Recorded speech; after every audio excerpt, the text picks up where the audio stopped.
What's up, everybody? My name is you, and it's the only unusual thing in my life. So, like I said in my last episode, I was going to go to the cafe instead of work to find out who this ex-girlfriend of mine was, or is. So, let's find out. Going to the cafe to meet your ex-girlfriend. Although he suffered from excessive hypochondria, he really had an incurable illness. Illnesses don't stop us from doing things. He clearly remembered the day when he heard the diagnosis. The doctor said, "You have a diagnosis, and it's this." Then he throws this clipboard at him, smacks him in the face. Since that moment, he stopped counting new birthmarks on his body. Okay. He seemed shaken up after reading the letter, but not surprised. Why should we? He tried to squeeze out a tear to see if he was still capable of showing emotions. He was not. Alas, he just welled up a little. Why am I even trying to force my emotion over him? You decided that it was because he had drunk a large amount of coffee, which dehydrated his already dried up body. Wait, what? Can coffee do that? Like, can coffee dehydrate you? Approaching the seafront, he tried to spot Dorina. Dorina! Where are you? It did not take him long to find her. There she was, at the cafe table. She probably had no clue how much he appreciated her starting the conversation.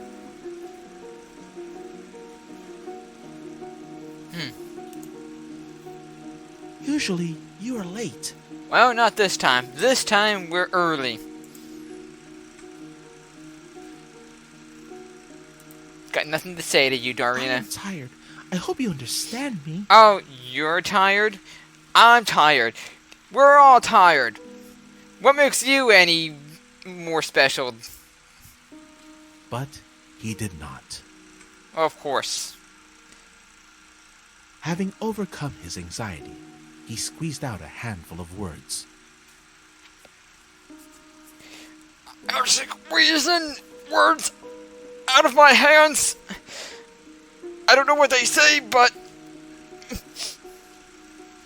maybe you can rearrange them. Figure out what they say.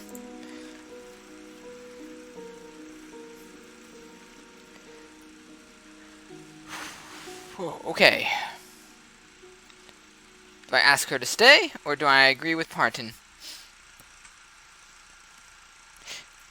Sorry, Dorina, but the me train has left the station. And there ain't no stopping that train.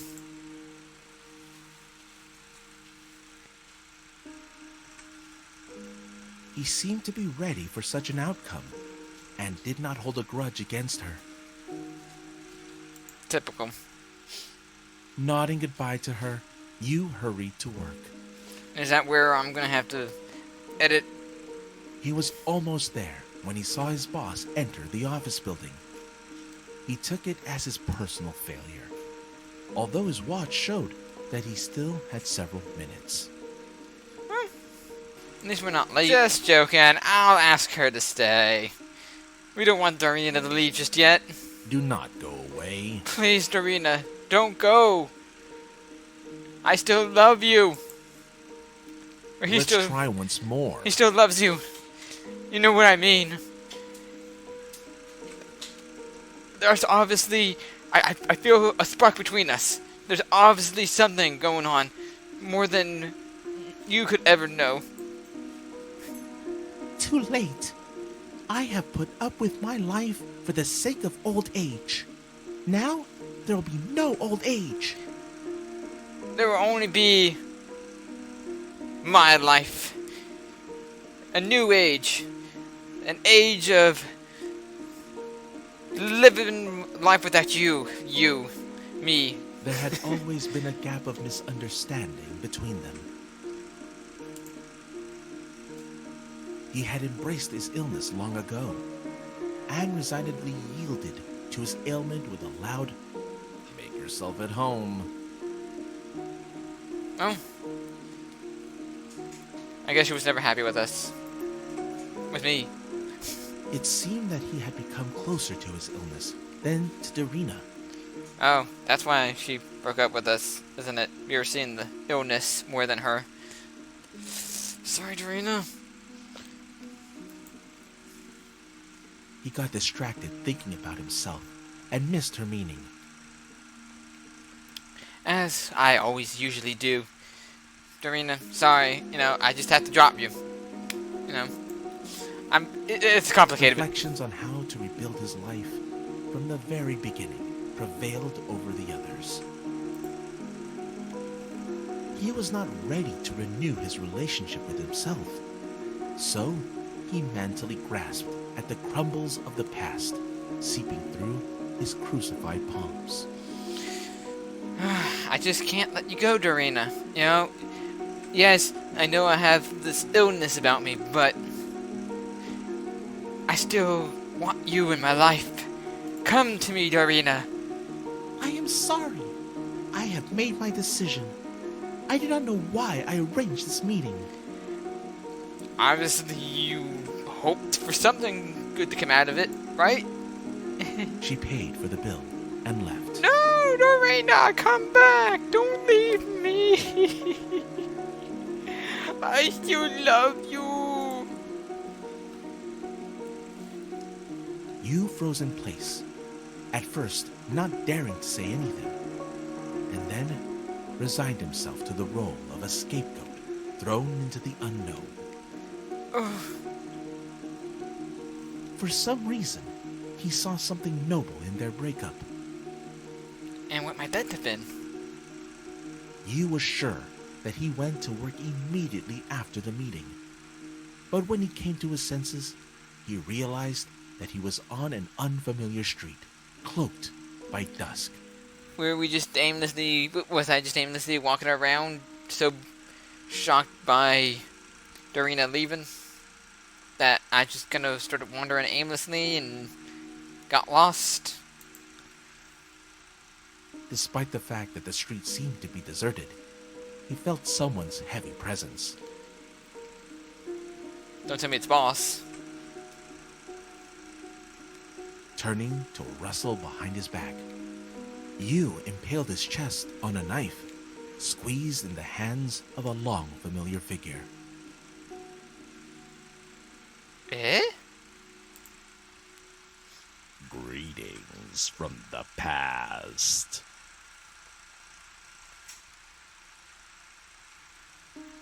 Is it the W? Whether from pain or surprise, Yu could not utter a single word.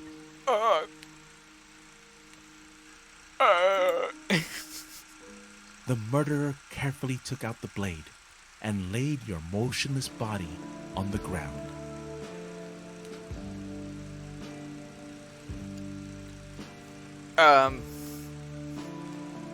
I bet it's a spy. I bet it's the double, the Blood you flowed look-alike. through the cold mosaic of paved stones. Oh. The corners of Yu's mouth spread into a smile. Thank you. You ended my misery. Okay, so I'm now in chapter 2. I realized that there have been choices that I haven't made in chapter 2. So I think the last time I asked Frank to give something back that he had, I think it was my diary. I don't know. So yeah, snatch it back. Yu gripped his diary and unexpectedly for himself pushed Frank to the wall, knocking a chair out from under him. Listen here, Frank. You don't touch my diary. Not now, not ever. That's personal information. The shelves above Yu's desk shook and fell on Frank, lying in a fetal position, covering his head with his hands. Oh, come on. Now I feel bad for Frank. Why did you do this to me, game? I was ready to teach Frank a lesson, and then you just pull a fast one on me. Now I feel bad for Frank. You did not hear the sound of the shells falling. He only heard rage. The ringing of his ears and the red that he saw. There was nothing but inner noise in his head. Or the pounding of his heart. Engulfed with righteous anger, you stood over the defeated guard. Oh. Sorry, The Frank. holes from the missing parquet boards under his head were slowly filled with crimson stream. Wait, what?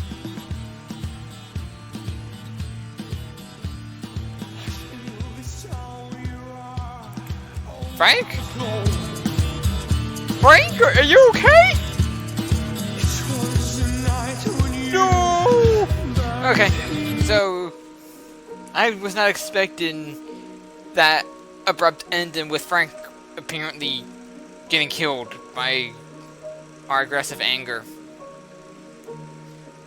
You should... I need anger management classes. Okay, so... here... Alright, so here Frank asks us why I want to die in each of my notes that I write in the diary. So I think the last time I kept silent, so I'm going to answer him. Perhaps the lack of communication affected you. Unexpectedly for himself, he answered the question directly. I'm not sure, but it seems to me that the desire to kill a self-protagonist in the text takes root in the desire to alienate the described situations from a real self. I'm pretty sure that somehow it makes sense, but in my mind it's not really wrapping around it. Desire to kill a self-protagonist in the text takes roots in the desire to alienate the described situations from a real self.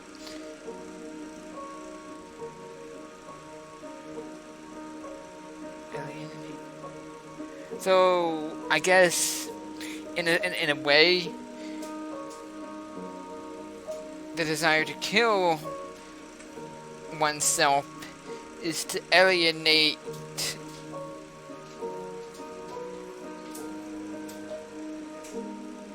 oneself from a situation, from the real self,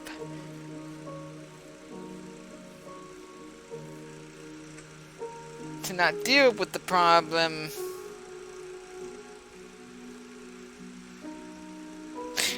Okay, yeah, I'm going to continue because it's not making any sense to me in my head. You said it as if he had prepared an answer to this question a long time ago. Or, at least he had thought about it before. You definitely had a good one. Silence set in. Frank was embarrassed by his answer and tried to look understanding. Well, serves you right for reading the diary in the first place. Otherwise, you wouldn't have known the answer. And you could have lived your happy life.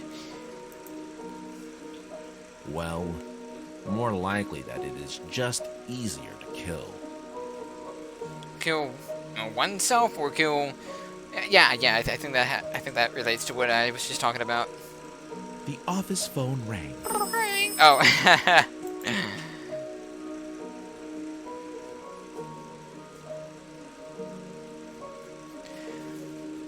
What answer did I choose last time? I should have went and looked back on it. I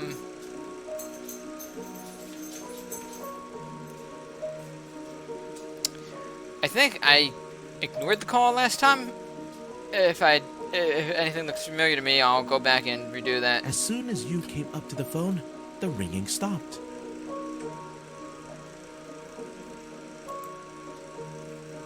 He barely returned to his desk when the phone rang again. Oh, okay, yeah, I did answer it the first time. Then I went to go answer it the second time. And then I went back to my desk and it rang a third time, and then I went to go answer it. I ignored it the third time. The phone, the ringing stopped. Someone's playing a prank call on He me. barely returned to his desk when the phone rang again. Alright. I'm not ignoring the call. All this back and forth. As soon as Yu came up to the phone, the ringing stopped. Huh. This boss was trying to play... He barely returned to his desk when the phone rang again. Who is playing games with me?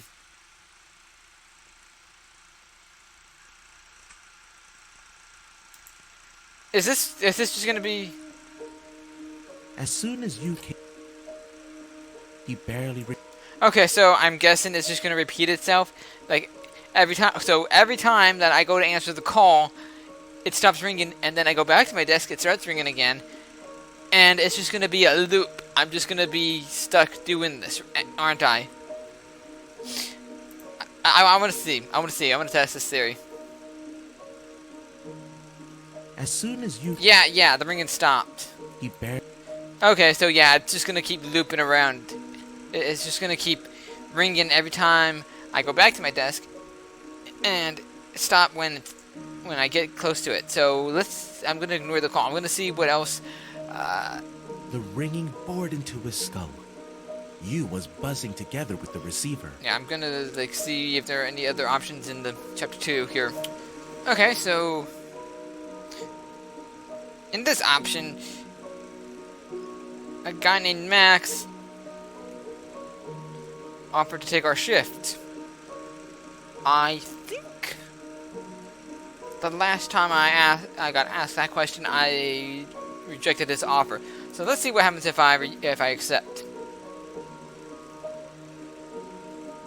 They let me go. But there is still a lot of work to do. Work's always gonna be there. Okay, I will talk to your father. Thank you, Max. You're such a... Don't you dare. Oh, wait, no, we can't have him talk to our father. Oh, no. Max had a fit of grunting coughing, to Yu's surprise. Oh, do you have the same illness? I do. Max tried to hide it very hard, but Yu noticed blood on his palms, which he quickly hid in his pocket. Yep, he's got the same illness. We're something similar. Yu decided to play along with his old friend, pretending that the latter had not given his secret away. What? I didn't see no blood on his hands. Max tried to quietly wipe the traces of blood with a handkerchief, the corner of which was still visible from the pocket of his coat. Ah, Max, you got a little something there. The handkerchief was way too familiar. Oh! Oh! Is he seeing Dorina? It was Dorina's handkerchief. Yes! I knew it! Oh, Maxie boy. Maxie boy.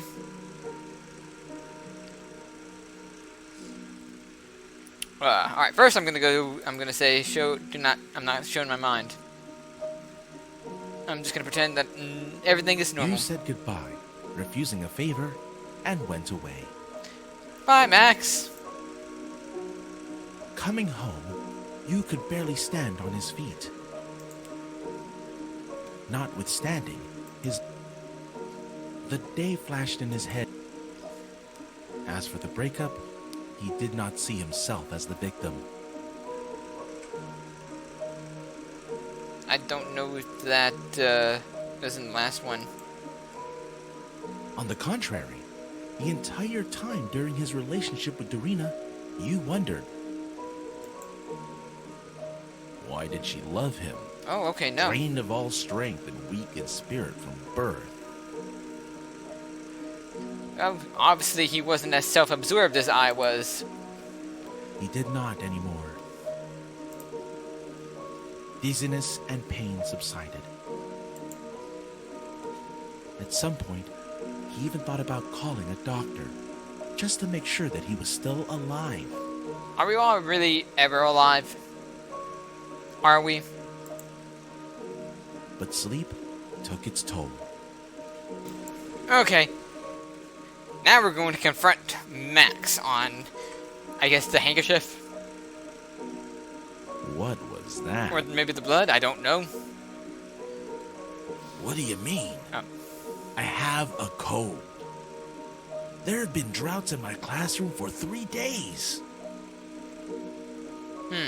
So why is that a situation that can be taken care of? Yu looked at his own hands, counting his fingers. Eh, Boring, but quite expected. They were all there. oh wait, nope, not all of them. There's one that's in. Oh wait, no, never mind. It's just an illusion. He was clearly weaker than his friend was, but, having lost control of himself, he grabbed Max by the front of his shirt, which led to a clumsy brawl. What a klutz.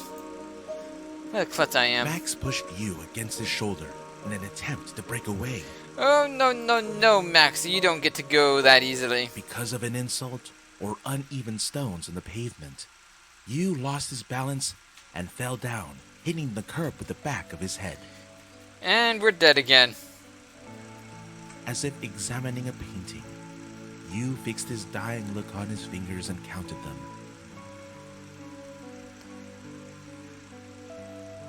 Well, I guess just counted off the seconds He counted them again and again. as the blackness seeped in through the corners of our eyes. Okay, so... So, I'm just going through, making sure that there aren't any other endings before I wrap the episode up here. I'm gonna hurry to work. The trip to work took him by several blocks. Far too long to stop and read a letter. He considered early morning to be an extremely pleasant time of day. Universal euphoria.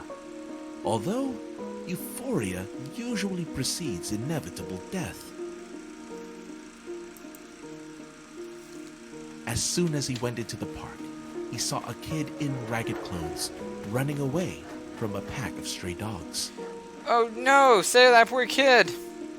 His eyes caught a swiftly ticking clock hand.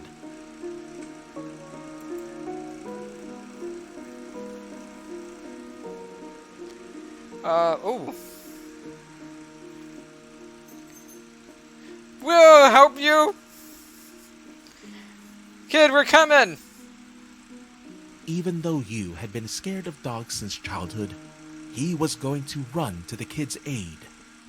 But the latter stumbled and fell down on the pavement, and the dogs lost all interest in him. Wow, that was very quick of the dogs to just do that. Yu had nothing to do with the outcome of events, but he was filled with pride for his desire to help the boy that he did not even know. You're fine. The dogs are done. It made him come up to the kid, who was sitting on the ground with a bloody knee and a toothless smile. Not because of the fall, but due to his age. Aw. Hi, kid. How you doing? Yu was about to give the kid a handkerchief with his initials on it when he noticed it had fresh traces of his own blood. So he just asked, Can I do something for you? Yeah, we don't want to do blood transfer poison thing. Thank you, sir. I am okay. Woo! That's the positivity you need, kid. They did not mean to hurt me. So then why were they chasing you? Did they just think of it as a game? At that moment, Yu saw his boss in the distance and hurried to work, shouting a quick, Be careful. over his shoulder. Yeah, kid, just... On the way to the office, the thought about how strange it felt to be addressed as Sir bounced around in his head. Although he had passed a 30-year-old milestone, he felt closer to the kid with a bloody knee than to Sirs of any kind, even the least important of them. I can't tell if that's the hand. Yeah, I can't. Yeah, I think it's just a picture moving in the background. Yu went up 3 flights of stairs and found himself on the top floor.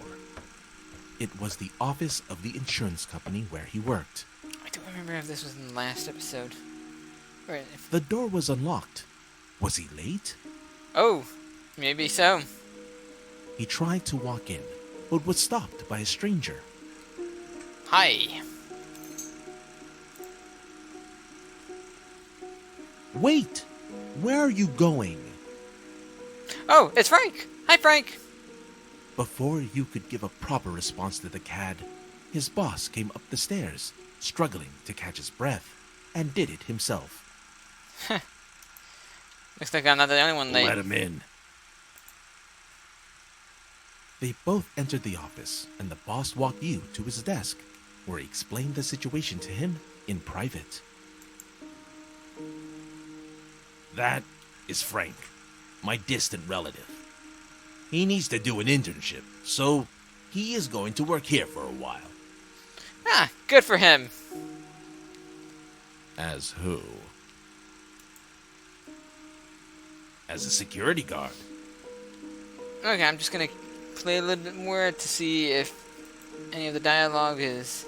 To avoid any further questions, the boss turned around and went to his office. An internship as a security guard in an insurance company, fitting in 2 rooms.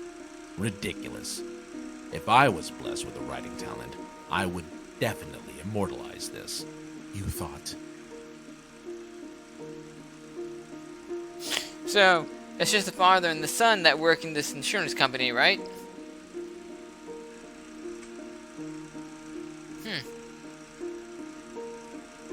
That's awfully strange. You got down to some clerical work. You found a moment and took the morning letter out of his pocket. Oh, okay. And this is where we read about Dorina. Glancing at the address line, a chill went through Yu's body for a split second. From Dorina. Yu was confused by the seal on the envelope, indicating the place of departure. No leave grad. No, you grad. Is she really coming back to Kenot? Uh-huh. Suddenly, there was a curious voice saying, "Who is coming?" Frank! Frank! That is none of your business, my dude. Yu did not answer and continued reading. Dear Yu,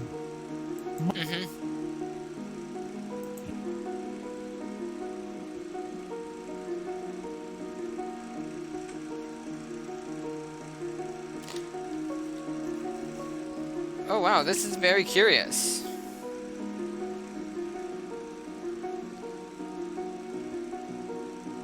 This is very curious because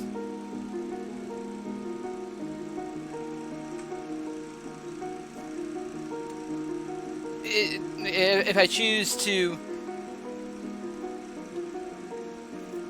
if I choose either answer, like, am I going to get like a different outcome now? Am I going to get a new ending? Wow, that's interesting.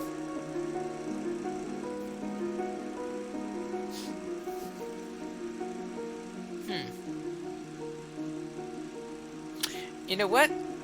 I'm gonna see about this in the next episode. I know I said I was gonna wrap up the series here, but you know, I feel like I've gone on long enough. Been recording for like maybe what, 30 minutes already? Maybe more. But anyway, yes, I'm going to wrap the episode up here for the time being.